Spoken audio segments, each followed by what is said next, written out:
So we kind of had a couple different eras of the band. Like at Yeah. the very beginning, we were all acoustic, kind Okay. of just playing in the streets. And it Uh-huh. was just me and Dale and this our original drummer Nate. And Okay. then we got electric, and then we got a drummer who was more like a trap. Nate just was kind of like a floor tom and Yeah. cymbals, snare standing up player. And so there was that era. But then when we finally picked up Dorothy as a drummer in Seattle, Mhm. our first real show coming out of that was in Montana, opening for Sonic Youth on Wow. their sister tour. Wow. And that was pretty awesome. Yeah. Being our first show too out was Yeah.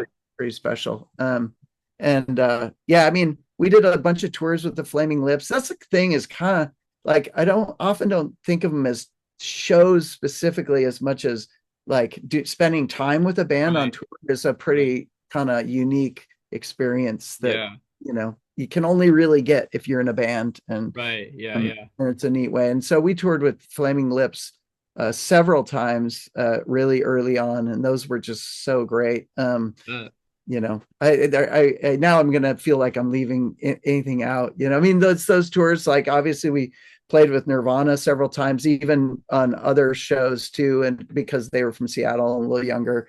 And that it's kind of funny. Like obviously they were a great band, but it's more like in retrospect, it's amazing. right. Right. Um, Like in the moment, it was just, you're just doing they're it. just another band. Yeah. We're Right. not Right. just another band because we Yeah. knew them, and Yeah. from Seattle, Yeah. but it was that kind of thing. And oh, there's I just did a post with where we met our tour manager Joe O'Neill. We played at the Palace in Uh-huh. LA with L7. Oh, wow. Wow. That was kind of later on, and it was Yeah. always, anytime we played with them was always super fun. And Awesome. they're yeah, I mean, there's just so many. It's kind of crazy, I bet.